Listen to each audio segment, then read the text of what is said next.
Bonjour tout le monde et bienvenue aux Exclus, un podcast de Survivor Québec. Mon nom est Raphaël et je suis accompagné de Christian Allô? et de Jeanne. Bonjour. Et on va vous parler de la deuxième semaine de Survivor Québec. Donc les épisodes du lundi au jeudi. Euh, une autre bonne semaine qui a encore suivi le format classique maintenant, je dirais, de... C'est comme un autre épisode, mais séparé sur 4 quotidiennes d'une vingtaine de minutes. Puis qui a continué avec le bon rythme, puis le bon début de saison qu'on a à date. Très sommairement, est-ce que vous avez senti ça aussi, que c'est continué dans la bonne direction qu'on avait depuis le début de la saison, ou qu'est-ce que vous en avez pensé, vous? Vas-y, Jeanne. Ça a l'air de vouloir y aller. Vas-y. Ben oui, je trouve que c'est encore super bien. Mais je n'ai pas grand-chose vraiment à dire de plus, mais je trouve que les challenges sont super bien, que on voit comme suffisamment un mix de tout, là, fait que de vie au camp, de social, puis de stratégie et de challenge. Fait que je trouve ça bien. Ouais. Ouais, moi, je trouve que c'est même mieux que la première semaine, dans le sens que là, on a beaucoup plus vu les deux équipes, puis pas principalement une des deux. Ouais. Ce qui était le plus le cas à la première semaine. Fait que on a pu mieux comprendre, selon moi, les dynamiques autant dans les deux équipes, même si euh, éventuellement on savait qui allait au conseil des tribus, là. Mais je trouve que ouais, c'est ça. Plus de temps d'antenne. Puis ben, vu que c'est ce format-là qu'on croit qu'il va aller pour toute la saison, ben on va l'analyser comme qu'on le fait le dimanche. Fait qu'on va vous dévoiler dans pas long qui a été éliminé, puis sauter sur les points qu'on a trouvé importants. Puis ça va pas être nécessairement chronologique, mais c'est sûr, on va garder le même format qu'on a fait pour le dimanche, mais là en virtuel parce que on est dans la semaine. Exact. Ben écoute, tant qu'à l'avoir mentionné, ben on va spoiler les résultats de la semaine. Donc la personne qui a été éliminée au bout des 4 quotidiennes. Donc si vous n'êtes pas au courant de la quatrième personne éliminée de Survivor Québec, et vous voulez pas vous faire spoiler, ben allez écouter les épisodes et revenez par la suite. Sinon, ben vous avez été averti et ça va, à partir de ce moment-ci, on va spoiler les événements de la semaine. Donc cette semaine, c'est par un vote de euh, 5-3-1 qu'Isabelle a été éliminée de la tribu des jaunes, donc de Tiaga. Et ouais, honnêtement, c'était pas la direction que je pensais que ça allait prendre nécessairement au début de la semaine, cette histoire-là. Je me rappelle, la semaine passée, on avait prédit que c'était probablement plus Justine qui allait partir du côté des mauves. Et sinon, ben, du côté des jaunes, il y avait, je pense, le nom de Kimberly qui était ressorti. Finalement, ça allait vraiment dans une autre direction parce que, de ce qu'on a vu, une alliance majoritaire s'est vraiment consolidée dans les derniers jours du côté des jaunes. Et Isabelle s'est retrouvée un peu prise dans les nombres avec ça. Euh, Mhm. Qu'est-ce que vous avez pensé de cette élimination-là? Est-ce que vous étiez surpris? Comment vous l'avez vu? Je sais pas, Jeanne, si toi tu veux commencer. Ouais. Ben, je n'étais pas surprise parce que, tu sais, on s'entend qu'Isabelle n'est pas nécessairement, tu sais, dans une bonne position dans la tribu, selon moi. Euh, c'est sûr que je suis un peu déçue parce que je l'avais mis dans mon top 3, mais je trouve que dès le début de la saison, entre l'Isabelle qu'on a vue dans la vidéo qui la présentait, puis l'Isabelle qu'on a vue dans la tribu, il y avait comme une différence. Elle avait moins de dynamisme ou de qu'est-ce qu'on avait vu dans la vidéo. Je sais pas si c'est parce qu'ils nous ont pas montré tous les moments où elle était plus en raccord avec sa vidéo, mais c'est ça. J'ai été un peu déçue de comment elle s'est positionnée dans sa tribu dès le début. Fait que je suis déçue, mais je suis pas nécessairement surprise de la voir partir cette semaine. Mhm. Ouais, non, en effet, je pense que on l'a jamais vu être dans une bonne position. Non. Dès le premier tribal, son nom revenait. Elle a été sauvée à cause du changement à ces dernières minutes du vote sur Simon. Euh, Puis elle a jamais été capable pendant cette semaine. Ben, on s'entend, c'était pas une semaine pour elle, mais pendant ce moment-là, fait qu'on présume une couple de jours, de se réintégrer dans la tribu à cause de ça. Puis même au contraire, je pense que ce move-là le fait d'avoir sauvé Isabelle à la semaine 1 a peut-être mis d'autres joueurs dans le trouble. puis je pense là-dessus peut-être à Joël, qui s'est très rapidement mis comme de l'avant dans la tribe en faisant ce move-là, en plus de sa réputation qui le précédait déjà. Mais en même temps, il y a un article qui est sorti de quand que Simon il est parti disant qu'il avait vu Joël à la semaine des 4 juillet. Ouais. Fait que, comme je suppose un peu qu'il a mis la puce à l'oreille au reste de l'équipe également. Puis c'est peut-être ça qui a scellé le sort de Simon pour Joël à ce moment-là. Là, de comme Ouais. il parle de moi, fait qu'aussi bien s'en débarrasser, entre autres. Là. Ouais, ouais, c'est Mais je sûr trouve que ça allait pas. que pour revenir sur Isabelle, tu sais, je trouve qu'elle a quand même essayé ici et là de mettre d'autres mondes de l'avant. Je trouvais qu'elle se défendait bien au niveau de quand elle faisait ses pitchs pour se sauver durant la semaine ou quand Patrice lui demandait. Mais c'était pas suffisant. Il aurait fallu qu'elle brouille un peu plus les cartes. Ce qui semble peut-être arriver la semaine prochaine avec Joël qui est toujours en danger. Fait qu'à voir là-dessus. Mais ouais, moi j'ai trouvé ça étrange dans le vote par contre que c'est comme je comprends qu'il voulait séparer les votes au cas où qu'Isabelle ait une idole ou quelqu'un joue une idole pour elle. Mais comme de la façon qu'ils ont mis Joanie de l'avant, avec toute la discussion avec elle, j'ai trouvé ça vraiment étrange. Puis j'étais comme, mais pourquoi Mhm. lui dire, pourquoi lui en parler, pourquoi faire comme. Je trouvais que il y a un archétype qu'on a vu dans certaines saisons de Survivor qui est le Godfather ou le parrain.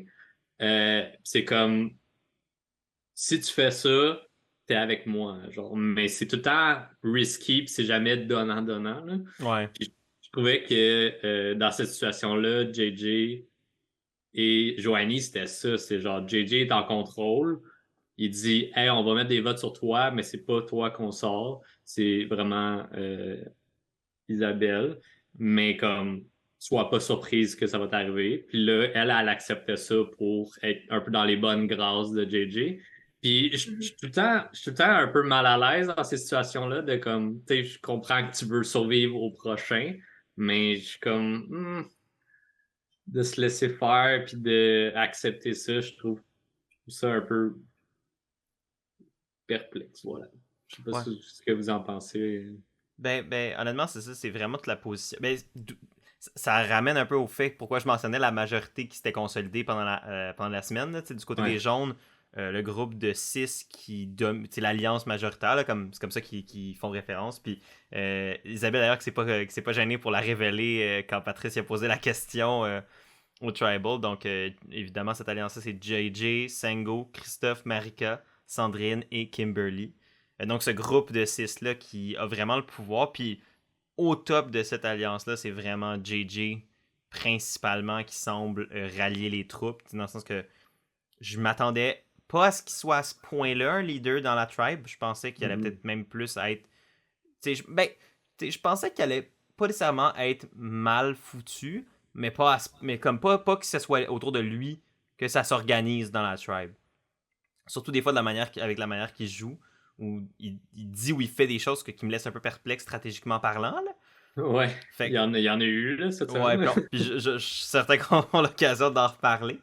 Mais non, c'est ça. Fait que non, en effet, quand tu fais mention de l'archétype un peu du parrain, cette conversation-là avec Joanie, pour moi, c'est que ça me rappelle un truc qui me frustre beaucoup, puis qu'on a vu à Big Brother cette saison. Puis ça, c'est quand une alliance dominante, je sais pas pourquoi, mais le réflexe des gens, c'est souvent d'essayer de se regreffer à l'alliance majoritaire au lieu d'essayer de faire changer, de flip les choses, d'aller voir les gens qui sont au bas de cette alliance-là, puis faire comme, écoute, t'es pas dans une situation qui t'avantage au long terme dans ce groupe-là, mais moi, je peux te donner cette position-là avantageuse si on se retourne contre le groupe. Fait que, tu sais, que, exemple, s'il y a des gens qui sont au bas de l'alliance de 6, donc, mettons si Sango puis Marika étaient au bas de l'alliance de 6, je dis n'importe quoi.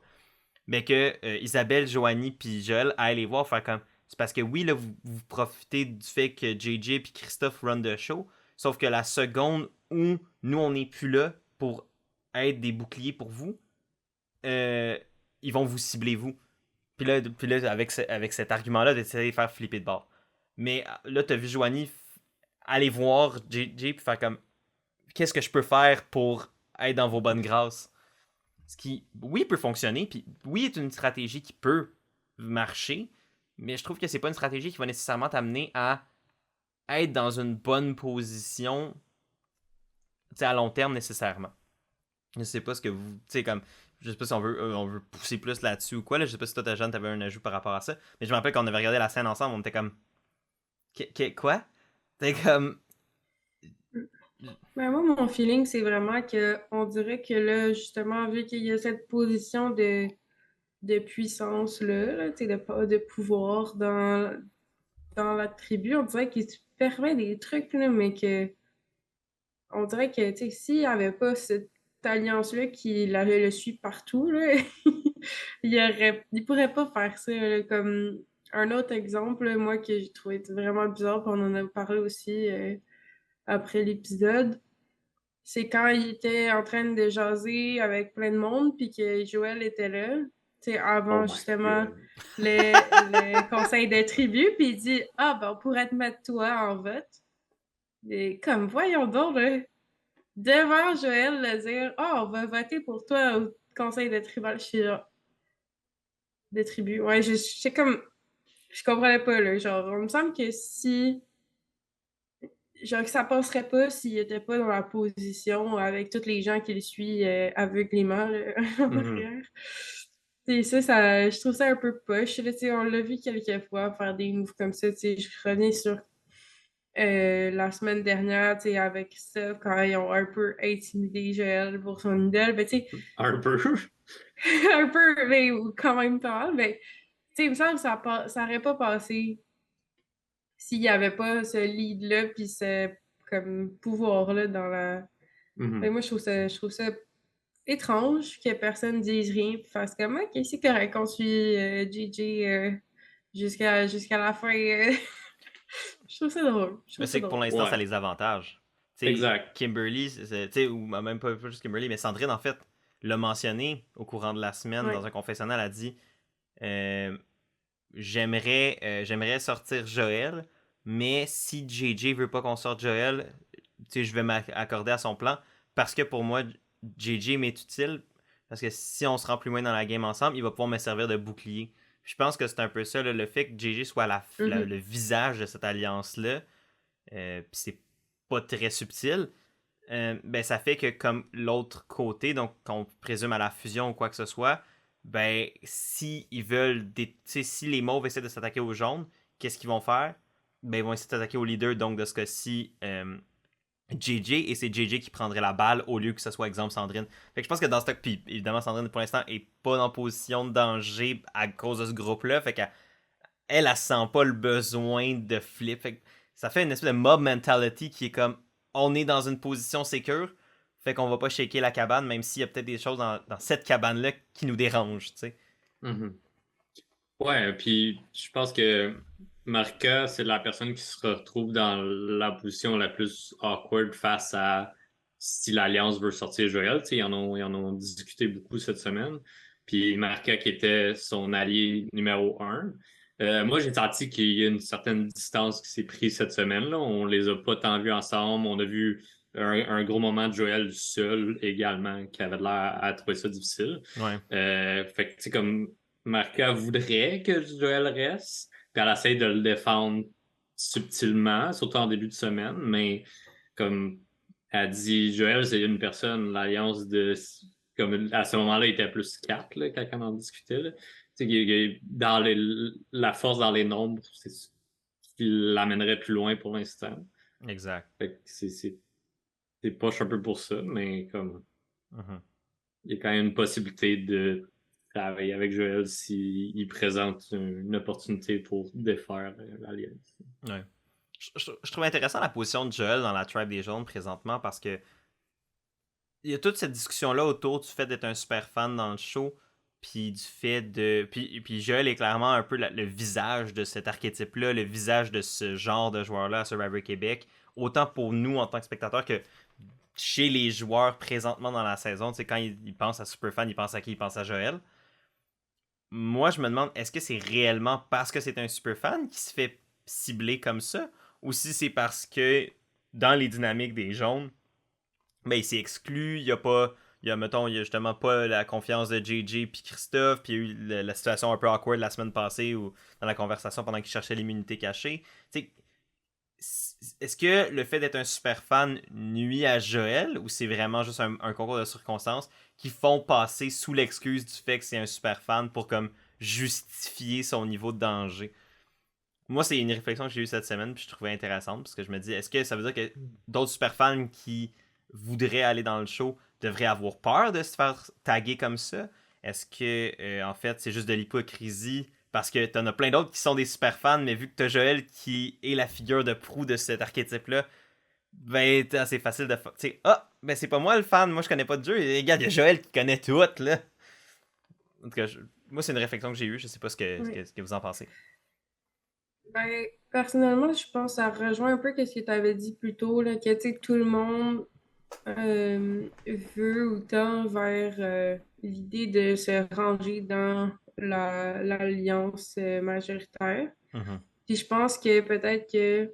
Puis tu sais, il en a parlé pendant l'épisode. Joël aime ça, être genre un underdog. C'est la position qu'il souhaite jouer. Fait que c'est ce que j'ai compris en tout cas. Mhm.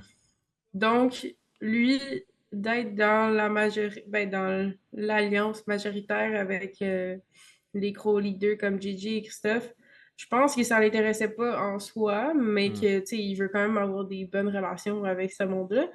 Mais on dirait que j'avais le feeling que c'est pas nécessairement parce qu'il y a un super fan, mais plus parce que ça l'intéresse pas d'être comme une personne, un suiveur, je sais pas comment Ouais. dire. Tu sais, il a plus le goût de créer ses propres courants. Fait que moi, c'est dans ce sens-là que je l'ai vu plus, qui a fait qu'il est arrivé à se séparer un peu du reste. Je sais pas, qu'est-ce que t'en penses, Chris? Ben, moi, j'en ai déjà parlé du terme super fan dans notre autre podcast à moi Pirate, mais pour résumer, grosso modo, c'est que j'aime pas tant le terme de la façon que c'est représenté au niveau de comme rendu où ce qu'on en est avec 22 ans de Survivor. Et comme la moitié du monde qui vont s'inscrire, ça va être du monde qui tripe depuis longtemps là-dessus. Puis je pense pas que ça devrait changer de quoi dans la game. Mais je pense qu'ici, dans le cas de Joel, tu sais, il est très bon socialement, il est très bon stratégiquement pour figure out des plans puis les puzzles. Puis je pense que le terme super fan ici vient juste comme lors la décision de c'est un danger pour nous. Tu sais. Mhm. Je pense que ça vient juste comme mettre un nom sur la raison de pourquoi ils veulent sortir le jeu. Mhm. Parlant de ça, un autre sujet qu'on a vu à plusieurs reprises pendant la semaine, c'est les immunités cachées. Maintenant, ils ont été introduites la semaine passée. Les premiers indices ont été trouvés par les gens dans les tribus. Les premiers indices ont aussi été perdus par Christophe. Et toujours pas Pendant trois retrouvé jours. à ce Non? jour. Donc, j'aime imaginer qu'à un moment donné, quelqu'un va fouiller, va trouver un indice, va penser que c'est un nouvel indice, puis finalement, ça va être celui de Christophe qui avait perdu. Mais ça a quand même mené à des recherches d'immunité cachée de plusieurs, ben, des deux côtés, autant chez les jaunes que chez les mauves. Et on a quand même passé déjà un petit moment à parler des jaunes, fait que moi j'embarquerai un petit peu sur les mauves pour l'instant, puis Ouais. on reviendra sur les jaunes par après. Mais les personnes qui cherchent majoritairement chez les mauves, pour l'instant, on a vu Karine, qui avait trouvé un des indices et qui cherchait beaucoup. On a vu, je pense que c'est PA qui voulait chercher pas mal. Dennis, puis on va en reparler, qui cherchait aussi. Et il y a Sylvain qui regardait un peu aussi de son côté, mais ça a amené à une situation particulière, puis on va en reparler aussi. Mhm. Mais finalement, il y a une personne qui a trouvé une immunité cachée du côté des mauves. Est-ce qu'il y a un de vous deux qui veut nous parler de ça? Vas-y, Christian. Alright. Donc, je pense qu'on s'y attendait. Ben, moi, je m'y attendais là, à ce que ce soit la première personne qui trouve de quoi, considérant que l'autre indice il est juste parti avec Vicky. Bien, c'est Karine qui a trouvé l'immunité cachée. Puis elle a lu le papier, puis ça nous confirme que c'est bon jusqu'au top 5, ce qui est Oui. pas mal un classique règle de Survivor pour les immunités cachées. Donc, voilà, Karine, je pense que le monde se doute pas qu'elle a de quoi, ou en tout cas, il y en a pas, il y a pas eu de discussions qui sont ressorties au cours de cette semaine. Mhm. Ouais, Karine. Je trouvais ça intéressant, le collier d'immunité comme tel avec la petite statuette. J'étais comme, c'est tellement plus difficile à cacher que d'autres immunités. C'est massif, là. C'est énorme comme truc. Euh, puis ça me fait penser, j'avais vu un commentaire dans notre précédente vidéo qui se demandait un peu comment ça fonctionne l'immunité cachée. Donc, je pense que ça peut être une bonne opportunité à ce moment-ci de juste expliquer un peu comment fonctionne l'immunité très sommairement. Mais en gros, une immunité cachée peut être jouée à n'importe quel moment, à n'importe quel conseil tribal jusqu'au top 5. Dans le fond, la personne qui possède l'immunité cachée peut décider de jouer cette immunité-là pour elle-même ou pour quelqu'un d'autre. Et ce qui va empêcher la personne qui va avoir reçu donc l'immunité cachée ou qui va s'être fait jouer l'immunité cachée dessus. Donc, c'est les votes qui vont être dirigés vers cette personne-là vont être annulés. Mais la personne qui joue l'immunité cachée peut quand même voter et avoir son mot à dire dans la tribu. Fait que, exemple, si au conseil de tribu, une personne reçoit tous les votes, mais joue son immunité cachée pour elle-même, son seul vote à elle pourrait être déterminant dans l'élimination de la semaine. Et c'est un scénario qui s'est déjà vu à Survivor aux États-Unis à, je pense, 2 reprises seulement. Par contre, c'est vraiment pas quelque chose de très fréquent, mais c'est déjà arrivé. Exact. C'est pour ça qu'il y a souvent des discussions de on doit séparer les votes quand on a un grand nombre, plus souvent, là, pour s'assurer que ben, si la personne qu'on cible principalement se fait protéger par une immunité cachée, mais la seconde personne qu'on veut direct sorte va avoir le plus de votes dans ce cas-ci. Puis c'est un peu ce que ça explique pourquoi il y avait des votes sur Joanie cette semaine. Exact. Sinon, du côté des jaunes, on a vu aussi une immunité cachée se faire trouver. Est-ce que Jeanne, tu veux nous en parler? Bien sûr. Ben, je vais dire rapidement, c'est Joël qui a trouvé donc l'immunité cachée pendant un moment où est-ce qu'il était seul et que les autres jouaient dans l'eau. Je sais que Sango, à ce moment-là, il se demandait qu'est-ce que Joël faisait, là. C'était comme un peu louche. Puis Sango, à quelques fois, là, il y a eu de la misère avec le fait que Joël soit comme pas mal tout seul ces temps-ci et tout ça. Il parlait quelques fois qu'il trouvait ça étrange, puis justement pour l'immunité, ça a semé le doute, entre autres aussi chez JJ, qui a voulu savoir à tout prix s'il y avait l'immunité cachée, mais Joël a bien caché son jeu, il en a parlé à personne pour l'instant. Ouais. Donc, c'était vraiment un beau moment, là, Ouais.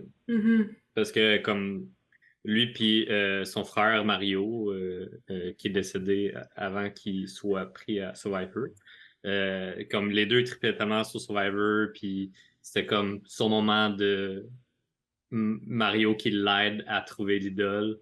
Puis c'était vraiment touchant de le voir. Comme il savait que c'était là, fallait juste qu'il cherche. Il était comme aide-moi, puis finalement il l'a trouvé, puis il a brisé un petit peu, là, mais comme Ouais. quel beau moment de télévision pour Joël ici. Ouais, c'est ça qui est. C'est aussi une affaire que je trouve tellement puissante, ces shows-là aussi, c'est que ça ramène tellement les gens à leur plus simple expression, au sens où ils n'ont rien d'autre que un désir d'essayer, un désir de faire en sorte que ça fonctionne. Puis dans le cas, exemple de Joël, ben lui, sa motivation, entre autres, c'est toute cette histoire-là, c'est son frère avec qui il partageait cette passion-là, puis de voir ce moment-là, pour moi, moment télé qui était, qui s'écrit pas. T'sais, dans le sens que c'est vraiment juste quelque chose qui arrive naturellement, qui donne un moment super puissant. Puis je suis sûr que pour Joël en ce moment, de revoir cette scène-là, il devait en avoir des frissons, puis ça devait être vraiment un beau moment pour lui et sa famille. Puis honnêtement, moi j'étais super content pour lui à ce moment-là. Ça me faisait énormément penser à Adam de Survivor Millennial vs. Gen X quand il a trouvé sa première idole lui aussi. Ça m'a fait énormément penser à ce moment-là, qui était un des un autre très beau moment de Survivor dans le passé. Donc, qu'on aille un moment touchant comme ça, en tout cas, moi, les retours que j'ai entendus, c'est que plusieurs personnes ont été vraiment touchées par cette scène-là. Puis c'était un beau moment, fait que j'étais content aussi pour Joël dans le contexte du jeu, parce que Lord knows qu'il en a besoin. Il n'y a pas besoin de disons, la cible que ça lui met sur le dos, le fait d'avoir ou non cette immunité cachée-là. Par contre, il l'a, fait que ça lui assure, on espère, au moins une round de sécurité. Par contre, ma crainte, c'est que s'il la jouait trop tôt, exemple, s'il la jouait au Tribal de cette semaine, que ça lui mette... Que oui, il aurait survécu, mais que là, ça aurait scrappé sa game parce que tout le monde savait qu'il avait menti sur l'idole. Là, il n'y en avait plus. Fait que là, il devenait une cible facile. Mais finalement, il a quand même eu le sang-froid puis la bonne lecture de ne pas la jouer dans ce conseil tribal dans les épisodes qu'on a vus cette semaine. Fait que pour l'instant, il y a 2 idoles dans le jeu. Une à Karine, une à Joël. On sait pas s'il y en a d'autres encore cachés sur l'île. Si on se fie au fait qu'il y a plusieurs indices, on pourrait croire qu'il y en a d'autres J'ai présentement l'impression cachés. qu'il y en a 2 par tribu. Ouais, ben c'est ça. Il y a quand même plusieurs indices. Là. On les a vus lire des indices qui semblaient pointer vers des endroits différents. À voir qu'est-ce que ça va donner. Mais puis sinon, mais veux pas, les idoles ont quand même mené à de la paranoïa. Là. Il y a d'autres moments, notamment PA et Sylvain qui allaient chercher. En fait, c'est PA qui voulait aller chercher l'immunité cachée à l'aide de l'indice de Karine, avec lequel il était au courant. Puis là, il demande à Sylvain d'aller pelleter pour lui pendant que lui, il fait diversion avec le filet de pêche. Puis Sylvain l'a vraiment pas pris. Ça m'a fait tellement rire de voir Sylvain absolument mad de se faire demander de chercher l'idole. Ben oui, mais en même temps, c'était un petit peu niaiseux de la part de PA. C'est comme clairement que lui, il se protège dans cette situation-là. Exact. Fait que tu sais, comme de demander ça de Sylvain, je sais pas à quel point il se sentait proche de lui, mais là, il l'est vraiment plus. Non, mais c'est ça, les mauves, c'est drôle, on les voit Kumbaya faire du yoga ensemble, puis ça a l'air d'être vraiment la tribu la plus comme zen et calme des deux, tu sais, de la manière qu'ils les montrent, là, on voit qu'Aloban, super calme, super zen, ils font du yoga, tout va bien, la vie est belle, ils s'aiment full. Puis t'as du côté des jaunes où c'est un peu la zizanie, t'as une alliance versus une minorité, c'est beaucoup plus stratégique, personne ne se fait réellement full confiance. Puis, mais après ça, quand tu creuses un peu dans les mauves chez Caloban, tu te rends compte que il y a personne, tu sais, il y avait plein de duos qui semblaient former une simili-structure, mais même ça, c'est complètement en surface, puis il y a plein de sous-groupes qui ciblent, puis au début c'était Justine puis Nicole, finalement c'était peut-être Dennis, finalement là ça se pourrait se virer contre PA, puis là c'est Sylvain qui on pensait qu'il travaillait avec PA, finalement ça marche plus. Fait que là, elle a une apparence très zen de tisser serré, mais finalement chez les mauves aussi ça brasse. Mais il y a un événement qu'il y a eu cette semaine, puis je pense qu'on pourrait en parler là pour pouvoir pousser un peu plus du côté de Caloban, entre autres pourquoi que Dennis est un peu mis de l'avant comme cible.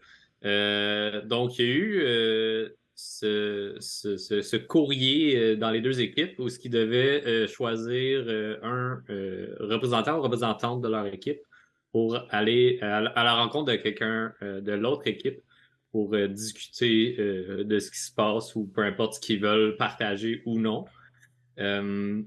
Puis, du côté de Caloban, c'est Dennis qui est allé, qui a été comme proposé en grande majorité par toute l'équipe, disant qu'il était comme il y avait un bon parler et tout, fait que c'était bon pour ça. Puis du côté de Tiaga, c'est Marca qui est allé, mais ça allait quand même créer un peu de chaos de ce côté-là. Entre autres, un peu ouais, comment je peux dire ça? Un peu de déception du côté de Joanie. Jeanne, je sais pas si tu veux plus en parler. Je te Ouais, laisse. ben, je pense pas que c'était juste de la déception, là. J'ai l'impression que, ben, de ce qu'elle avait l'air de dire, ben, si on peut récapituler, dans le fond, c'est que Joanie s'était proposée, entre autres, pour y aller. Puis là, ça a fini que c'était entre elle ou Marika qui allait y aller. Donc, ils se sont parlé, puis Joanie a accepté de laisser la place à Marika. Mais c'est par la suite que là, il y en a qui voulaient prendre Marika on the side pour comme, parler de stratégie ou de comment ça devait se passer. Qu'est-ce que t'as dit? C'est surtout JJ qui voulait juste comme. Il Ouais, a JJ, ouvertement dit devant tout exact. le monde qu'il voulait juste parler à Marca toute seule. Puis je trouvais que. Tu sais, comme Exact. JJ fait plein de petits faux pas comme ça que ça serait facile d'utiliser contre lui. Mais bref, je te laisse continuer. Ouais, exact. Ben, c'est ça. Donc là, c'est ça que Joanie, entre autres, n'a pas aimé. C'est comme elle se sentait tassée de la. Tu sais, elle a été dans la décision. Puis là, une fois que la décision est faite, ben là, on veut plus en parler avec elle. On veut la mettre de côté, tout ça. Puis je pense que c'est là qu'elle a pas aimé ça parce qu'elle a s'est sentie comme si sa voix était pas importante puis qu'il voulait pas avoir son opinion dans la stratégie à prendre pour aller là-bas, par exemple, et tout ça. Donc, ouais, il y a eu une petite tension dans Tiaga. Mais Sango a essayé de calmer le jeu. Je suis pas sûre qu'il ait fait ça super bien. Parce que il avait l'air de dire on est désolé de ne pas t'écouter, Joanie, on va faire attention la prochaine fois, mais c'est comme une drôle de chose. Parce que je trouvais qu'il s'était pris un peu maladroitement dans les excuses pour calmer le jeu, mais somme toute, ils ont réussi Ça a à faire. fonctionné, mais le Ouais, moyen de se rendre jusqu'à ce que la situation des escalades c'est ça. était un peu euh, tout le long. Mhm.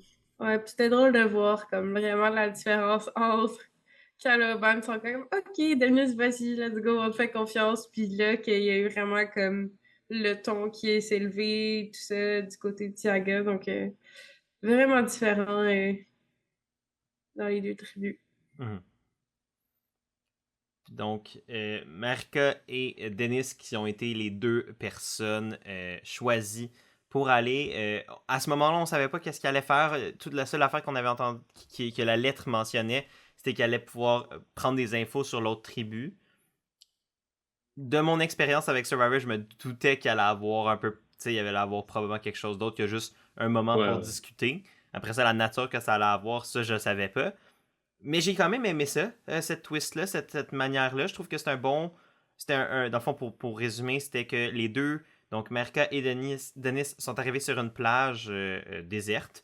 Et ils sont présentés devant il y avait un petit tabouret, un petit présentoir qui disait il y avait des épices, puis des haricots et des fèves. Puis il y avait un indice pour l'immunité cachée. Et non seulement ils pouvaient jaser de qu'est-ce qui se passait chacun de leur côté, mais en plus, ils devaient prendre une décision commune, à savoir qui allait repartir avec l'indice de l'immunité cachée et qui allait repartir avec les fèves et les épices. Mhm. Honnêtement, j'aimais ça parce que ça crée, premièrement, déjà une relation intertribu. Donc, ça crée déjà des premières possibilités, que ce soit d'alliance ou de rivalité, une fois qu'il y ait soit un mélange ou une fusion éventuellement. Ça, j'aimais ça. Puis non seulement ça, mais le dilemme moral versus stratégique de est-ce que je ramène quelque chose qui va aider à ma tribu versus aider moi individuellement. Puis comment naviguer ça stratégiquement parlant. Mhm. J'aimais. C'était une petite twist sans que ça soit trop lourd, sans que ça mène trop d'avantages dans le jeu. C'est comme juste assez bien amené pour pas non plus que ça soit trop, puis que ça devienne un festival d'avantages, puis que ça devienne trop distrayant par rapport à la game qui était déjà divertissante par elle-même. Mhm. Moi, j'ai vraiment trouvé que Denis et Marca, ils ont bien fait ça, les deux. Autant pour bénéficier un peu leur game et celle de leur tribu dans un sens. Mhm. C'est du côté de Caloban, ils avaient discuté ensemble de qu'est-ce qu'ils voulaient partager, qu'est-ce qu'ils voulaient pas partager. Puis, du côté de Tiaga, une des choses que Marca mentionne, que Joël a eu comme idée de dire que Simon il est parti parce qu'il y avait un idole. Puis ils l'ont blindside pour qu'il quitte avec l'idole. Mhm. Fait que je trouvais qu'il y avait comme une belle approche des deux côtés. Puis ensemble, ils ont fait de quoi de bien également. Marca et Denis se sont entendus sur le mensonge qu'ils allaient dire à leur équipe, que les deux ont menti kind of de la même façon. Là. Il y a quelques petites différences, mais en gros, ils ont créé toute une histoire qui avait des cloches, puis il y avait une cloche qui avait c'est ça, un indice, l'autre les five, puis l'autre rien. Puis là, ben, ils se sont entendus pour dire que Dennis n'y avait rien eu des deux côtés. Mhm. Fait que c'est quand même intéressant parce que Marca a protégé le secret de Dennis. Mhm. Mais en même temps, on n'a pas hésité à non plus le lancer un petit peu en dessous du bus en Ouais. disant que avant de piger dans les cloches, ce qui n'était pas un vrai scénario, Dennis avait mentionné vouloir avoir l'avantage qu'il discutait. Par contre, c'était pas le même avantage, je pense, qu'il disait qu'il y avait sous l'autre cloche. Je pense qu'il y en avait un qui disait que c'était comme un vol de vote, puis l'autre que c'était un extra Un vote ou quelque chose vol- comme ça. oh, ouais. Ils n'ont pas dit exactement la même chose, mais Fait ouais. que si les gens comparent leurs cartes, ils pourraient se rendre compte qu'il y a une petite différence là, fait qu'il y a un mensonge, ou en tout cas du moins qu'il y a anguille sous roche. Mais overall, ils ont quand même suivi une ligne directrice semblable. Mais je sais que quand on écoutait l'épisode, Jeanne, on n'était pas certain de comment Dennis avait géré ça. Tu sais, on aime bien, quand même bien Dennis. Fait que là, on était de le voir là, j'avais peur que ça lui mette une cible sur le dos. Puis déjà, rapidement, les mauves, on les a vus commencer à Ouais. entamer des discussions pour cibler Dennis. Aussitôt qu'ils n'étaient pas là. Ben, Exact. j'avais le feeling qu'il était comme ah, on l'a envoyé parce qu'il parle bien, mais finalement, ça va aussi dire qu'il va bien mentir quand il va revenir pour nous en parler. Fait qu'ils ont comme trouvé que c'était un avantage et un désavantage de d'avoir donné son nom pour qu'il aille sur l'aventure. Mais ouais. Donc, puis ils ont bien raison parce que Denis a menti à son arrivée, puis il compte pas dévoiler qu'il y a eu un indice Mhm. d'ici peu, en tout cas à ma connaissance. Mhm. Puis je voulais vous demander, vous, votre avis sur la décision de Denis. Puis moi, je peux le dire rapidement. Tu sais, comme Denis a l'indice, puis comme je vais pas aller chercher tout de suite l'idole, je vais attendre que la poussière retombe, que le monde se souvienne plus autant que j'étais parti. Je trouvais que de base, comme la logique est là, je trouve que c'est une bonne idée. Est-ce que là, avec son nom qui est en chemin, pour être le prochain sorti, il faudrait qu'il aille chercher l'indice, l'idole. Je voulais voir, vous autres, comment vous voyez cette stratégie-là de Denis. À mon sens, je pense qu'il fait bien. Honnêtement, je pense que de chercher l'idole, surtout si c'est pas trop subtil, ça pourrait lui mettre encore plus une cible sur le dos. Puis j'ai le feeling que même si des gens nomment son nom, c'est pas encore super solide comme décision Mhm. de le laisser partir, là. Fait qu'à mon sens, il fait bien parce qu'il limite quand même que des gens continuent à parler de lui pour le faire partir. Fait que ça fait comme un peu l'oublier. Puis Ouais. après ça, ben, moi, je pense vraiment il a bien lu le jeu et qu'il fait la bonne décision. Ouais. Je suis d'accord. C'est ça, dans le contexte de quand il est revenu de l'aventure, en plus le mensonge qu'il a fait, puis surtout que lui, il revenait avec rien. Fait que là, il Ouais. faut qu'il justifie aux gens qu'il revient avec rien, ce qui est généralement une position plus louche. Pour Marca, elle avait le rôle facile de j'arrive avec des fèves et des épices. Le monde ne va pas se dire elle a ça et un indice en plus. Mm.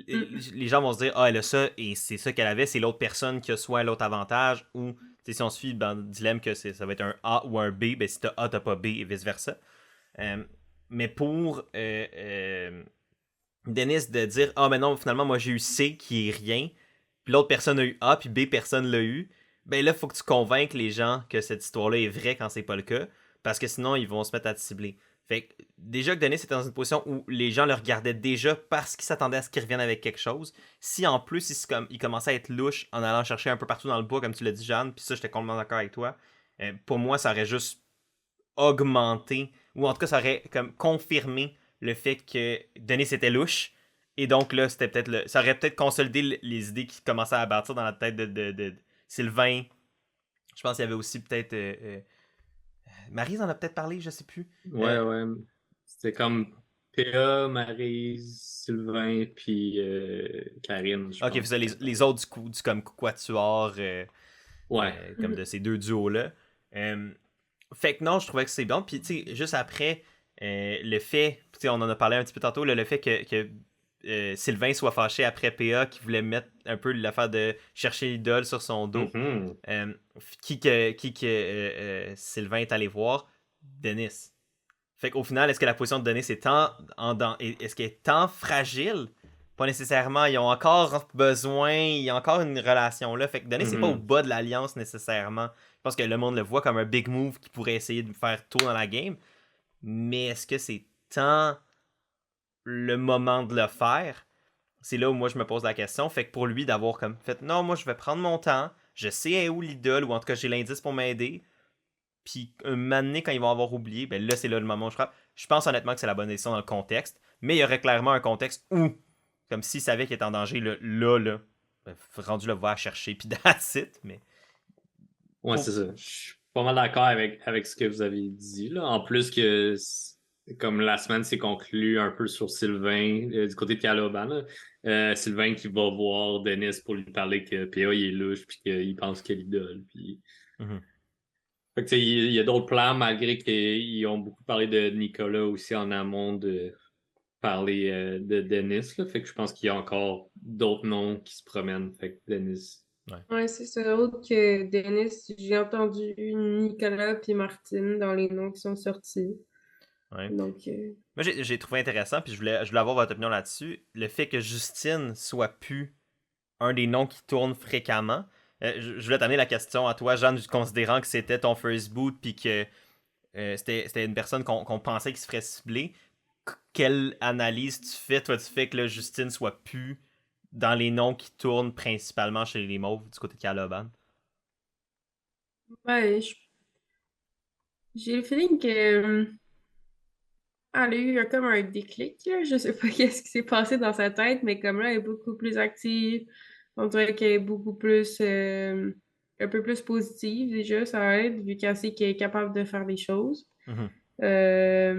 Puis un peu plus sociale, tout ça. Fait que je pense que, tu sais, elle s'est aidée dans le sens du côté social de la chose, sympathique de la chose. Mhm.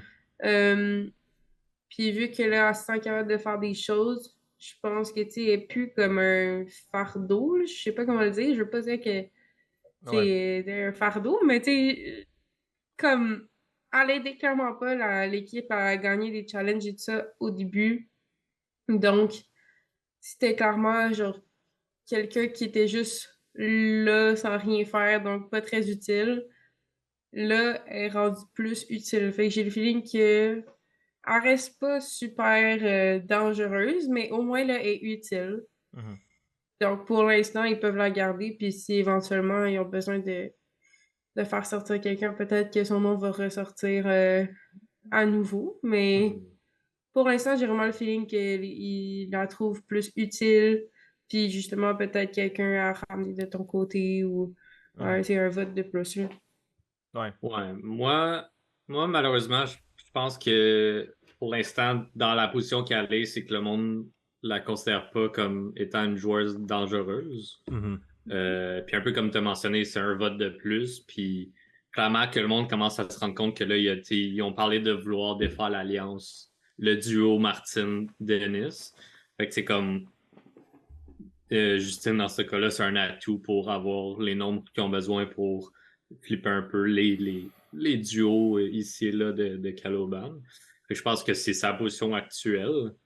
Euh, à voir si elle va devenir plus un danger pour des gens éventuellement. Mhm. C'est sûr que je souhaite ça à tout le monde dans la game de Survivor, là, de prendre un peu le momentum puis de vraiment avoir une chance de remporter. Mais je pense que c'est ça. Pour l'instant, le monde la sous-estime beaucoup. Ouais. Puis mais ça peut être à son avantage, tu sais, là, le fait que Mhm. si elle réussit à comme justement, tu sais, elle s'est faite un peu cibler au départ parce que le monde tu sais, considérait pas que elle amenait quelque chose à la tribu. Là, maintenant qu'elle en fait comme juste assez peut-être pour comme pas être ciblée mais pas non plus être dangereuse.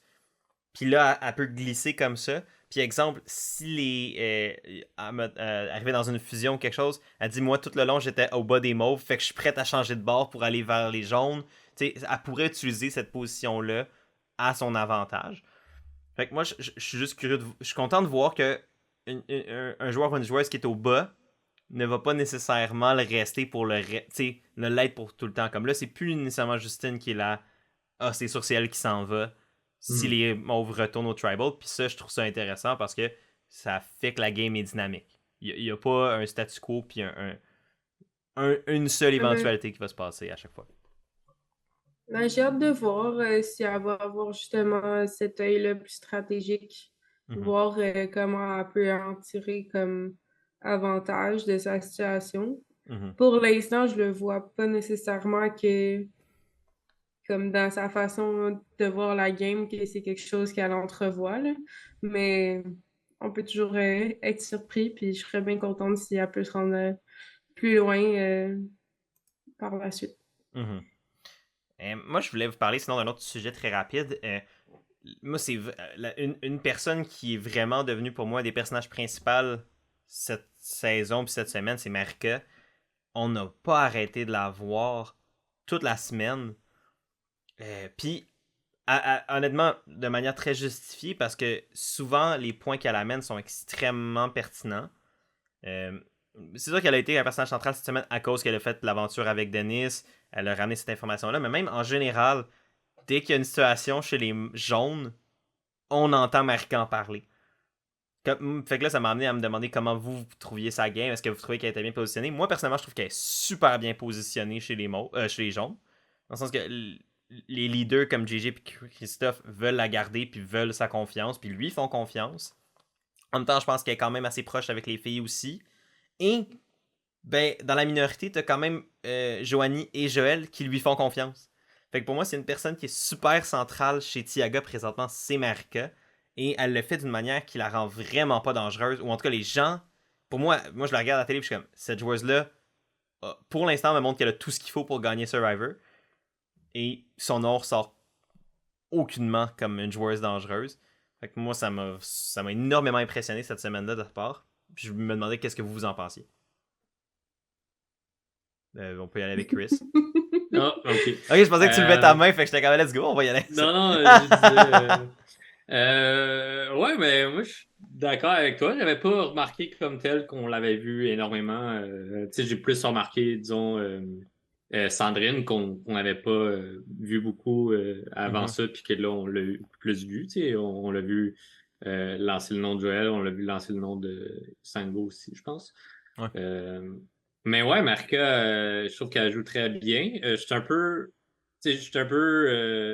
déçu que son alliance avec Joël, on l'a pas tant vu cette semaine, fait que je sais pas s'ils ont encore ce lien fort-là, je sais pas si ça va revenir, mais dans le cas où les gens qui sont qui sont minoritaires dans cette tribu-là, s'ils décident de faire un plan, clairement que Marca elle va avoir le vote décisif de si ça va d'un bord ou de l'autre. C'est comme si Joël, il l'inclut dans son plan, qui est capable de lui expliquer pourquoi que ce serait une meilleure idée de faire tomber JJ ou un Christophe, quelqu'un du genre. Fait que je pense que, comme tu l'as bien résumé, elle est bien positionnée parce que le monde lui donne de l'information, puis de l'information, c'est du pouvoir. Ouais. Fait que, puis elle n'est pas à la tête de l'Alliance non plus. Fait comme, elle donne son point de vue sans décider 100% qui part, qui reste. Ouais, c'est ça, fait que le blanc, il retombe pas non plus dessus. Ouais, moi, je trouve qu'elle comprend vraiment bien le jeu, où est-ce que ça s'en va, justement, où, les gens veulent faire partir qui, tout ça, tu sais, sans qu'elle l'entende nécessairement, elle le feel. Je sais pas comment l'expliquer, mais on dirait vraiment qu'elle le feel, puis c'est pour ça que, entre autres, je pense que cette semaine, on l'a moins vu avec Joël, c'est qu'elle a senti que Joël était plus en danger, et donc que pour elle-même, c'était mieux de peut-être s'en tenir plus loin, même si je pense que leur lien reste intact. C'est juste que pour elle, c'était mieux qu'elle s'éloigne juste un petit peu pour pas que ça retombe sur elle en plus. En effet. Non, c'est une bonne analyse. C'est vrai que le fait d'avoir pris la distance avec Joël était probablement pas une mauvaise chose sur le plan personnel, même si je pense que en tant que 3 fans de Joël ici, on aurait tous souhaité voir un peu plus cette relation-là être poussée, si on veut. Mais je pense qu'il Exact. y a quand même un potentiel que ça ait un impact sur la direction des jaunes, cette histoire-là, quand même. Mhm. Puis, autre petite parenthèse, parce que là, tu as parlé de Alliance de Joël. Euh, Rapidement, là, j'aimerais ça qu'on parle des épreuves après, là, mais Ouais. tu sais, dimanche, il y avait Sango et lui qui s'étaient échangé une sorte d'accord. Puis cette semaine, on l'a zéro vu. Sango a pas arrêté de mentionner qu'il faisait pas confiance à Joël, qu'il était sûr qu'il y avait un idole. On l'a vu perché dans l'arbre, comme que Jeanne a dit plus tôt. Fait que je suis comme, finalement, à notre grande déception, il n'y a pas d'alliance ici. Puis je trouve, c'est ça, je suis un peu déçu. Tu sais, comme j'aurais voulu le trio Sango, Marca, Joël. Je pense que ça serait vraiment positif pour les trois. Mais Sango, je suis comme pas certain c'est quoi sa game qu'il joue en ce moment. Je suis juste Ouais. comme. Je trouve qu'il fait plein de petits faux pas, puis tu sais, il essaie d'être à l'écoute, mais il est pas tant proactif. En tout cas, je suis comme positionné où? Puis Ouais. là, il est comme rentré dans l'alliance de 6, puis OK. Là, ça, il a comme réussi Yeah. à comme fit in dans l'alliance de 6 après le départ de Simon.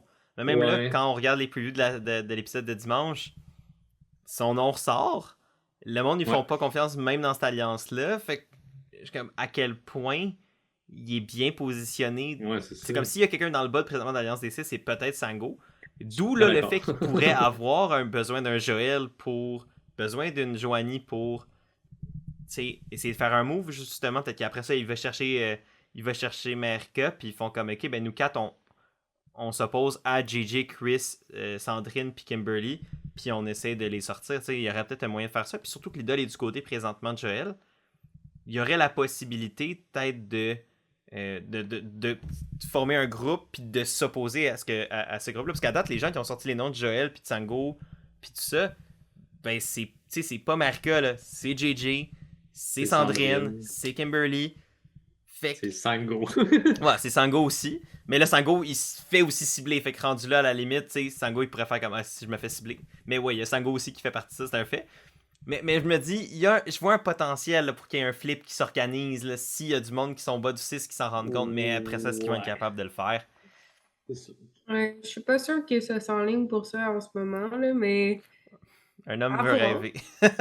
C'est peut-être que dans un effort, Joël pourrait essayer quelque chose comme ça Mhm. pour essayer de rester dans la game, mais que ça vienne de Sango, ce serait fort étonnant de ce qu'on a vu de lui à date. C'est un fait.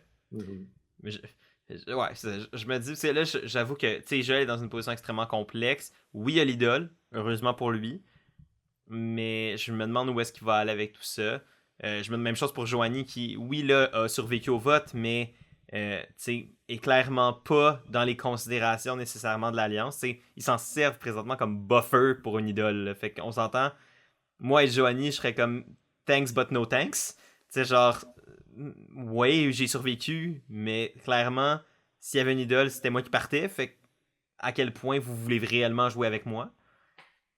Puis je commence à me dire qu'on approche tranquillement pas vite d'un moment où un swap serait vraiment, un mélange serait vraiment intéressant. Là. Il y a tellement de tensions dans les groupes, il y a des alliances qui là, commencent à se former, fait que ce serait juste le bon moment de venir lancer Ouais. un petit. Ouais, c'est ça. Brouiller les cartes, donner des chances à des gens qui en ont peut-être moins en ce moment. Genre Nicolas ou Ouais. Denis ou Joël dans ce cas-ci et Joanne. Euh, Mhm. Moi, je voulais parler rapidement des épreuves. Oui. Le moment, J'attendais ça, là. le moment Jeanne, on a eu 2 épreuves encore cette semaine. La première étant c'était pour du confort. Non, c'était pour de la bouffe. Mais c'était C'était comme pour de un. la bouffe. Mais il y avait une twist intéressante à ce challenge-là. Mais Ouais, oui. c'est ça. C'est l'affaire de mémoire, c'est que il pouvait décider de soit prendre le point, puis la première équipe à 5 points remporter la nourriture, ou pas prendre le point, mais prendre l'objet qui avait été trouvé pareil et le ramener à leur camp. Personne n'a pris les objets, mais quand même une grosse remontée de Tiaga ici, Caloban qui menait de loin. Mais ouais, on peut en parler un peu de tout ça avec Christophe qui va chercher la victoire, le gars qui a le moins de mémoire dans l'histoire de Survivor, qui a perdu son papier. Vous autres, ce challenge-là, qu'est-ce que vous avez à dire là-dessus? Ben vas-y, Jeanne, puis j'embarquerai après. Ben, le challenge, j'ai trouvé ça intéressant. Personnellement, c'est la première fois que je voyais une formule du genre dans un challenge de Survivor. C'était intéressant, là. Si je peux expliquer un peu plus, Christian explique un peu, mais en gros, c'est que tu avais plein de tables.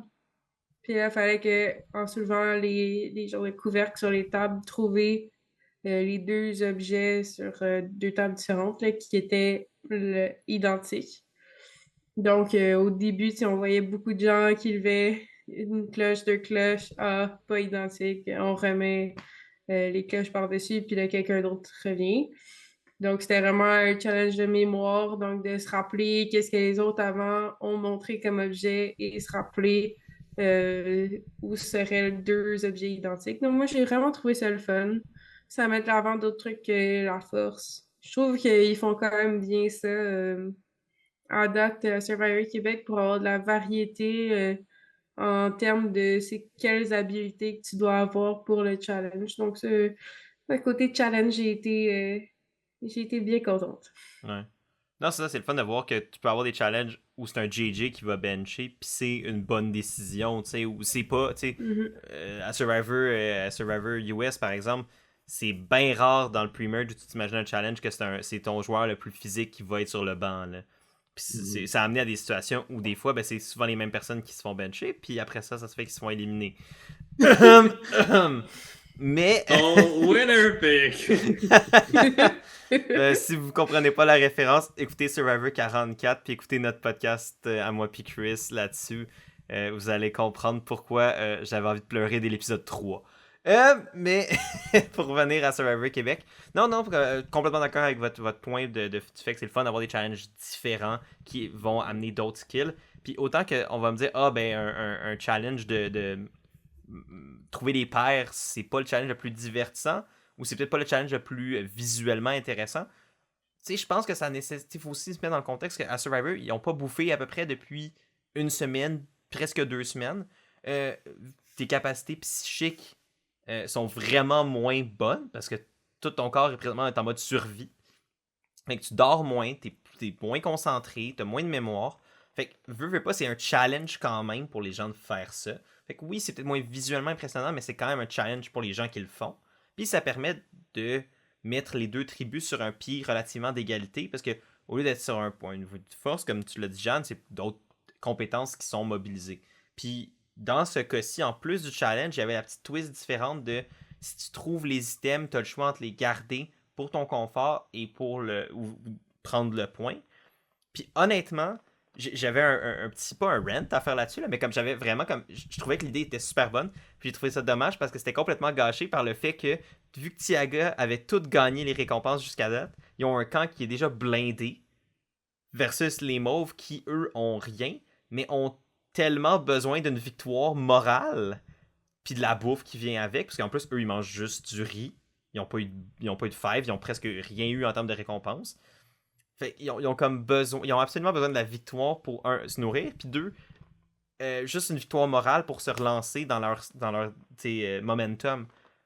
Puis vu que les jaunes sont déjà blindés, eux, ils n'ont pas besoin de tant d'affaires pour améliorer leur camp. Ils ont déjà eu du confort, ils ont déjà eu des outils, ils ont déjà eu du stock de pêche. Ils ont besoin de rien. Fait que ça fait que, au final, le dilemme de points versus confort servait à rien.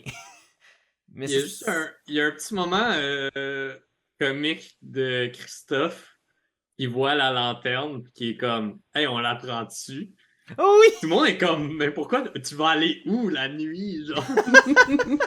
C'est vraiment pas subtil, genre aller chercher un idole la nuit C'était avec une lanterne. tellement Comme... pas subtil. Oh my god! Mais personne n'en a parlé d'autre après, c'était juste comique sur le coup de comme tu sais, la nuit il fait noir. Ouais, mais tu vas aller où, man? Moi, c'est le. Oui, mais tu vas aller où? Moi, c'est ça qui m'a fait vraiment rire. Ah ouais, ça c'était très bon. Mais Je sinon, sais pas c'est si on l'a dit, mais c'est Tiaga qui a gagné Ouais. encore une fois, malheureusement pour Caloban.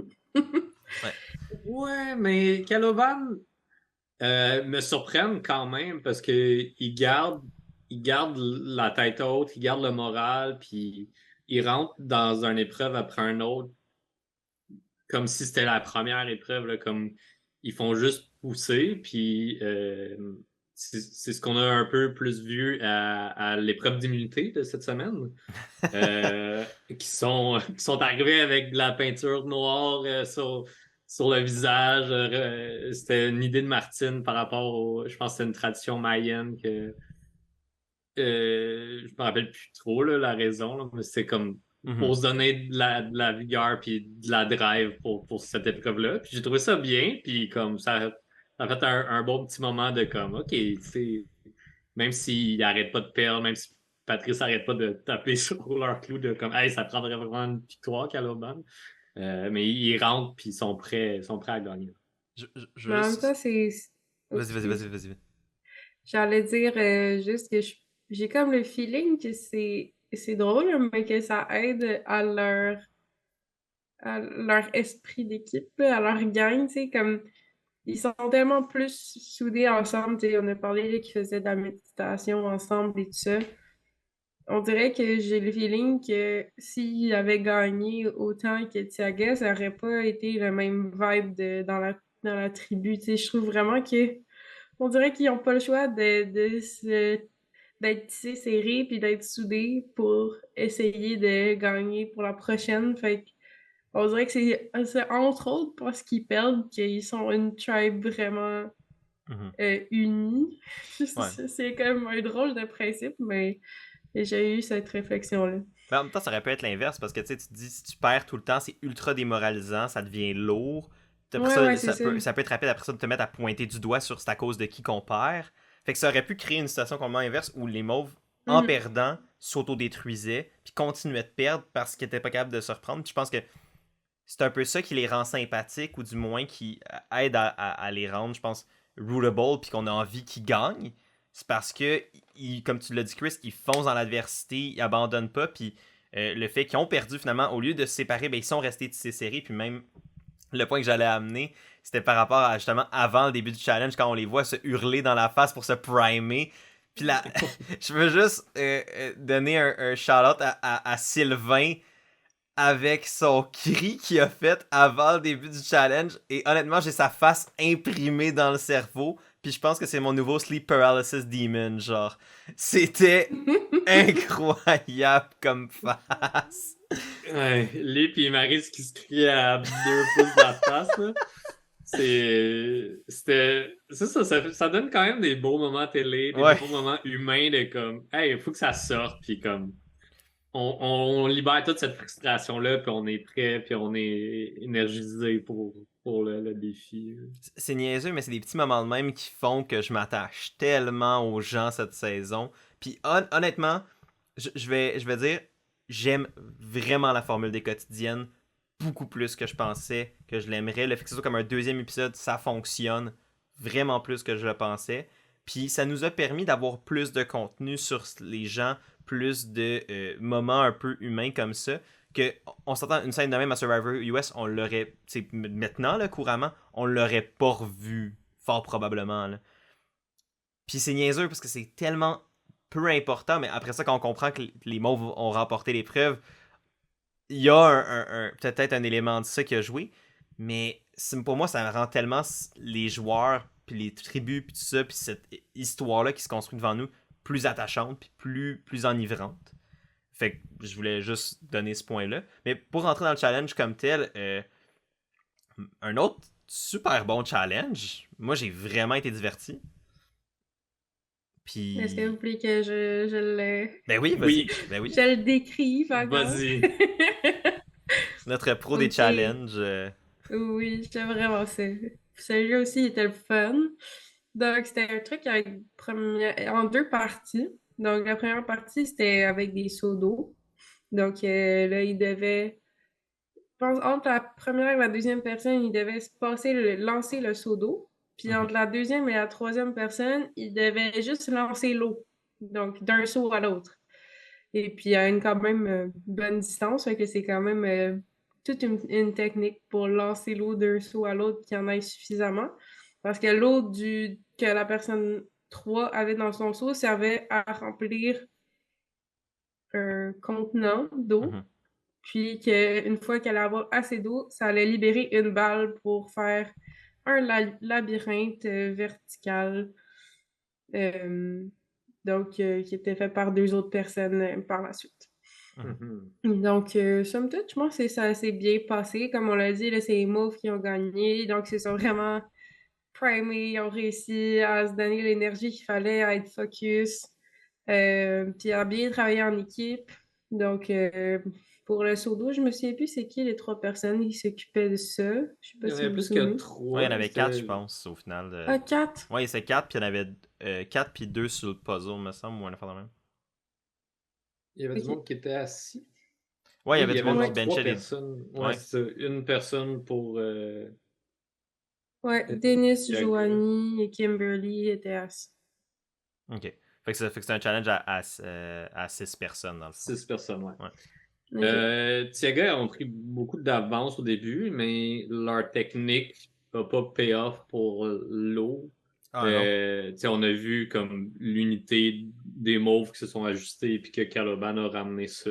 Mhm. Puis un peu la même chose est arrivée au labyrinthe où je pense que Isabelle et Joël marchaient moins bien ensemble. Puis il y avait, tu sais, comme les deux n'arrivaient pas à comprendre comment que le labyrinthe fonctionne. Moi, j'ai juste deux questionnements par rapport à cette épreuve-là, de la façon que c'était bâti, puis la façon qu'eux ont participé. Puis je voulais les mentionner pour voir vous, votre raisonnement là-dessus. La première chose, c'était au niveau de comment ils lançaient l'eau. Je trouvais que le monde le lançait beaucoup plus à l'horizontale qu'à la verticale. Puis je comprenais Ouais. pas pourquoi, genre. Ouais. J'étais comme, tu sais, ils se donnaient un gros coup pour que ça fasse comme un jet vers la personne, mais je trouve que c'est beaucoup plus difficile à attraper comme ça que comme ça. Tu sais, clairement qu'à la verticale, ça s'étend plus, mais comme c'est un peu plus facile d'aller chercher. Ça, c'était mon point de vue pour l'eau. Ouais. Pour le labyrinthe, je sais pas si ça pouvait tourner au complet ou pas, parce qu'il y avait l'air à juste faire ça, mais ça, c'est juste niveau construction, parce que sinon, il y a des parties comme que Joël a essayé de mentionner, tu sais, que c'était juste pas clair comment réussir à le faire. Ouais. Mais pour l'affaire du seau d'eau, honnêtement, j'ai remarqué aussi, on voyait souvent, genre, je pense que c'était Sandrine qui lançait de face de même. Puis là, t'avais Sango qui se le mangeait tout dans le front. Puis au final, il y avait presque rien dans son seau. Puis, mais moi aussi, je me suis dit, comme, tu sais, si tu le fais plus arqué, ça va suivre comme justement comme un espèce de jet d'eau plus naturel un peu. Je sais pas si j'ai jamais honnêtement essayé Ouais, dans le contexte, là, ouais. mais. J'avais le feeling qu'il était pas assez loin pour ça. Je sais pas comment expliquer, mais comme j'ai le feeling que Sandrine, c'était un peu ce qu'elle essayait de faire. Hmm. Donc, elle lançait vers le haut, mais ça allait à l'horizontale vers le haut, fait que c'était comme au-dessus de Sango, fait que ça marchait pas. Quand ça arrivait vis-à-vis Sango, ça marchait pas. Mhm. Faudrait Tandis l'essayer. que... Ouais, c'est ça. Il fait beau, Tandis là, que... faudrait l'essayer. On va dans une piscine municipale, puis on se garoche de l'eau On dans se le front garoche de l'eau avec avec des des seaux. seaux. Tu sais, les petits seaux Puis, roses de ben, l'Arama, là. Ouais, parfait. mais du côté de Caloban, il se lançait plus bas, genre, puis il essayait d'être le plus proche possible d'un saut à l'autre pour juste se lancer comme, mais pas un lancer très fort, là. Je Mhm. pense que la technique Caloban était honnêtement la technique gagnante pour le lancer de l'eau. C'est le cas de le dire. C'est le cas de le dire, Oui, gagnant jusqu'au exact. bout. Mais au niveau du labyrinthe, moi, ce que j'ai l'impression, c'est que, tu sais, ils se sont dit, ah, c'est un labyrinthe. Fait qu'on va mettre les brains au labyrinthe. Tu sais, les gens qui sont plus Mhm. comme intellectuels que physiques. Mais j'ai le feeling qu'en fait, le labyrinthe était plus physique qu'intellectuel. Et donc, c'est à ce moment-là que ça a créé un peu de confusion, entre autres pour Joël puis Isabelle, qui sont peut-être pas le duo le plus fort à mettre là-dessus. Tandis que peut-être que Justine elle a un peu plus de force. Mhm. Que moi, c'est peut-être comme ça que je le voyais. Je pense que c'est qu'ils ils ont pas compris que le labyrinthe allait demander Hmm. plus de force physique finalement. Mais il y a ça, puis je pense aussi de synchronisme. Tu sais, vu que le fait que c'était comme les Ouais. deux ils tenaient la corde, puis la manière que le labyrinthe était fait, tu sais, comme honnêtement, le bout où où ils sont restés coincés super longtemps, c'était quand même un bout assez difficile où il fallait que pratiquement tu fasses un 180 rapidement pour que la balle elle tombe.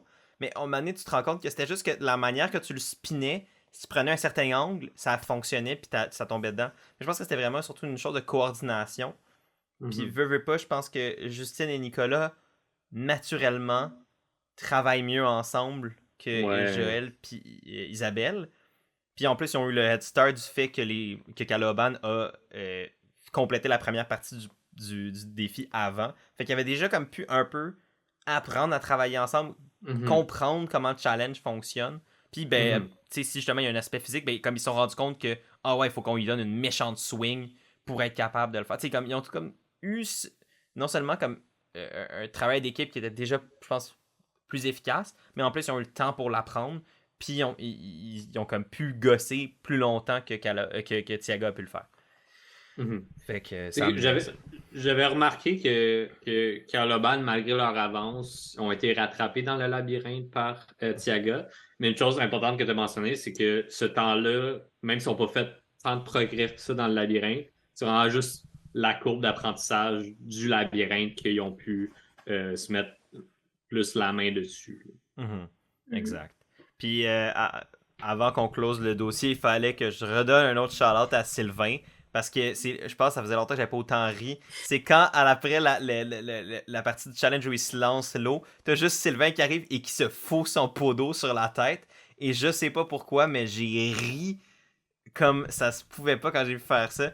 Comme, juste pour ça, moi, Sylvain a monté dans mon estime personnelle d'un truc. Je suis comme, le gars, il se prend absolument pas au sérieux. Puis, you know what, je respecte ça en tabarnouche.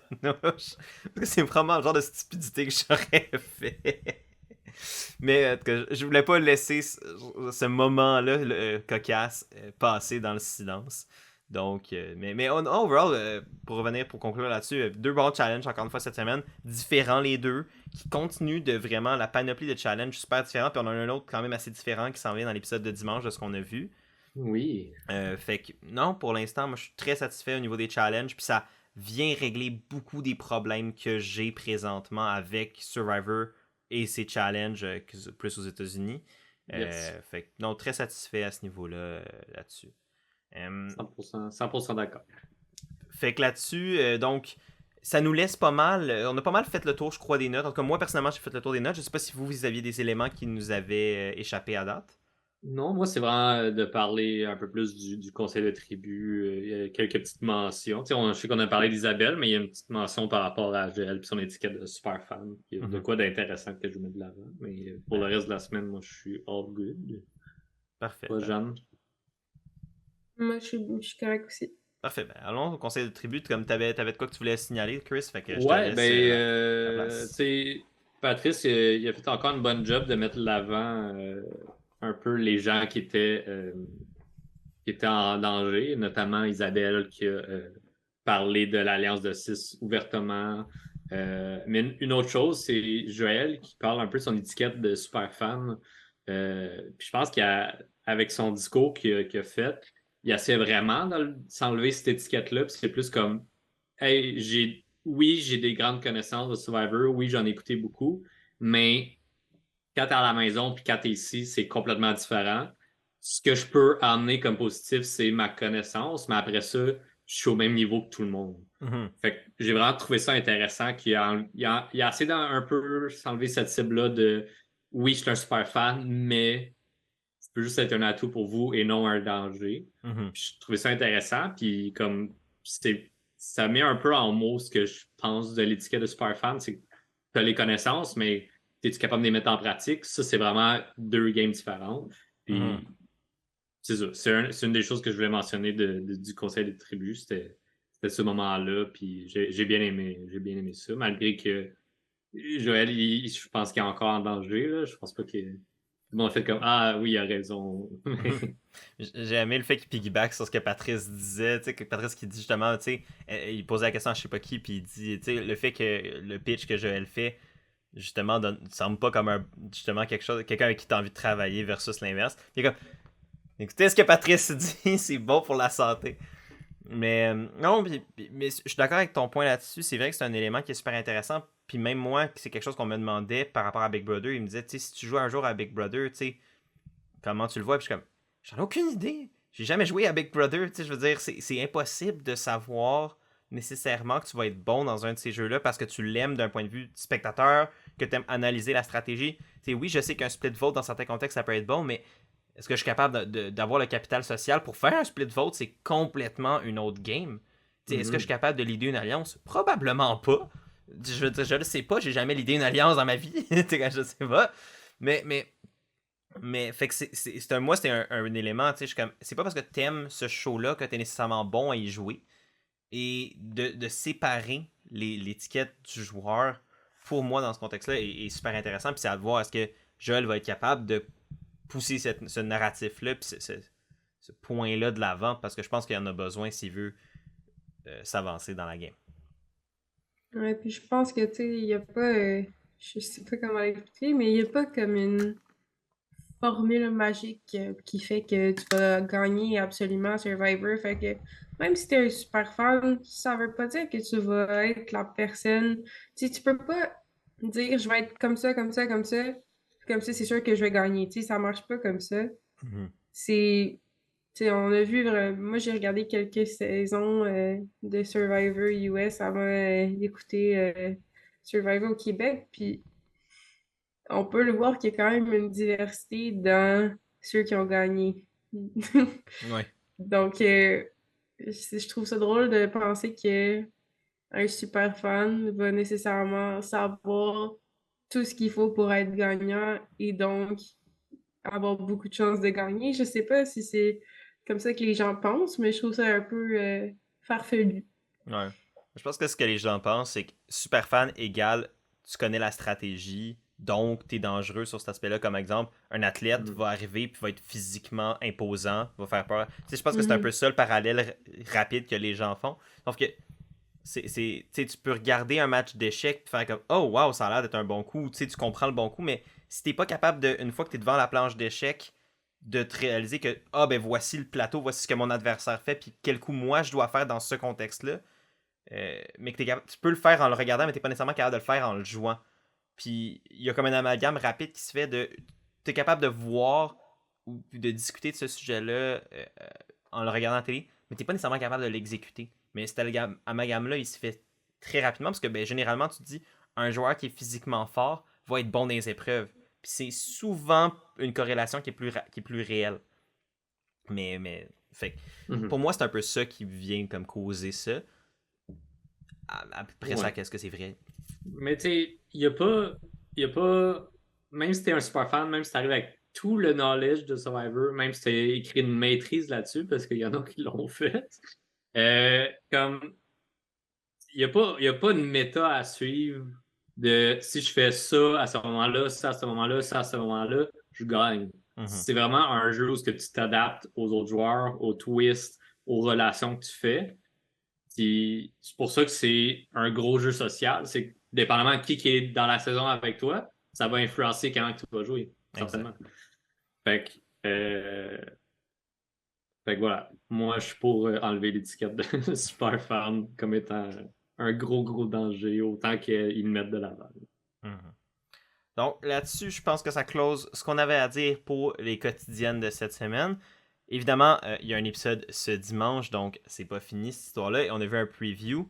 Avant de parler de nos prédictions personnelles, je veux aborder un point très rapidement. Oui, dans le preview, malheureusement, il y a eu un spoiler sur l'identité de la tribu qui va se rendre au conseil tribal. Je vous demanderais, si vous avez vu ce trailer-là, de ne pas le révéler dans les commentaires. Oui, c'est un problème. Puis bon, on a déjà parlé des spoilers dans les previews, puis avant la pause et tout ça. C'est un problème que je continue de souligner, puis je vais continuer de souligner tant que c'est pas réglé. Parce que il va falloir que ça se règle, parce que sinon ça enlève vraiment la qualité du show, au suspense inhérent au show. Mais par souci que c'est pas tout le monde qui veut savoir qui a ces spoilers-là, ou ces divulgateurs-là, révélez-le pas dans les commentaires s'il vous plaît par respect. Moi je vais pas le mentionner non plus, même si j'ai malheureusement vu la réponse. Mais oui, Survivor présentement a un problème de divulgateur accidentel dans leur preview. J'ose croire que ça va se régler avec le temps, puis avec l'expérience, puis avec la pratique. Mais par respect pour ceux qui sont pas au courant, faut essayer autant que possible de pas adresser cette situation-là dans les commentaires, juste pour pas ruiner le fun de personne. Mais Exact. on peut quand même théoriser sur qu'est-ce qui va se produire, qui serait le plus en danger. Pour vous, qui est plus en danger pour chaque tribu, mettons, peu importe qui se va au tribal, qui serait le plus en danger. On peut commencer avec toi, Jeanne. Oui, moi, je me souviens pas de l'avoir vu, fait que je vais vraiment être... Yeah. mais je peux dire quand même pour chaque tribu. J'ai envie de dire que pour Caloban, je mettrais Martine en danger cette fois-ci. Puis pour Tiaga, c'est plus difficile. Ouais. Je sais pas. Oh. Donc, pas l'interrogation Moi, pour Tiaga. Moi, pour Tiaga, je suis fan des grands moves stratégiques. Fait que, tu sais, on l'a un peu vu dans le preview que Joël tente de brasser les cartes avec ceux qui sont dans le bottom de cette team-là. Fait que j'ai l'impression qu'il y a peut-être un mouvement contre la tête de l'Alliance qui va se faire. Fait que je souhaite peut-être un revirement de situation puis que JJ se fasse blindside. C'est ce que je souhaite du côté de Tiaga. Du côté de Caloban, je pense que c'est un bon point, Martine. T'sais, ils veulent s'attaquer au duo Dennis-Martine, mais ils ont peur que Dennis ait de quoi. Fait que Martine pourrait être une belle porte de sortie. Mais avec la situation Sylvain et PA, je pense que PA est plus en danger qu'on le pense. Fait que je vais y aller avec PA du côté de Caloban. Honnêtement, bonne réflexion des deux bords pour ça. Moi, je pense que du côté de Caloban, je dirais Nicolas. Je pense que la raison, c'est qu'il est encore peut-être un petit affaire trop tôt pour que les trois duos essayent de. Tu sais, je sais pas. Je pense qu'au final, ils vont comme prendre un grand respire puis attendre. Je pense que c'est plus facile pour eux de pas s'auto-cibler maintenant. Fait que donc Nicolas qui est celui dont le nom ressort comme étant comme le plus en danger sinon. Du côté des jaunes, moi personnellement, j'irais avec mais bien sûr, je le souhaite pas à Nicolas parce que je l'apprécie vraiment, je le trouve drôle. Puis sympathique, puis je souhaite pas, mais j'ai malheureusement le feeling que ça va être pour lui et que ça pourrait se diriger. Sinon, du côté des jaunes, moi aussi, il y a une personne qui est comme je sens le coup d'état. Je pense que c'est comme il y a un moment là, je pense il pourrait avoir une opportunité de le faire. Puis je pense que c'est le meilleur moment maintenant pour le faire. Fait que j'oserais me dire JJ, mais si ça se produit pas, je pense que peut-être Joanie pourrait être dans l'eau chaude. Comme tu sais, il cible Joël, mais il utilise son idole, fait que ça retombe sur Joanie, quelque chose du genre, ou un vote franc sur Joanie. Mais ça serait ça. Fait que, ça serait ça pour moi.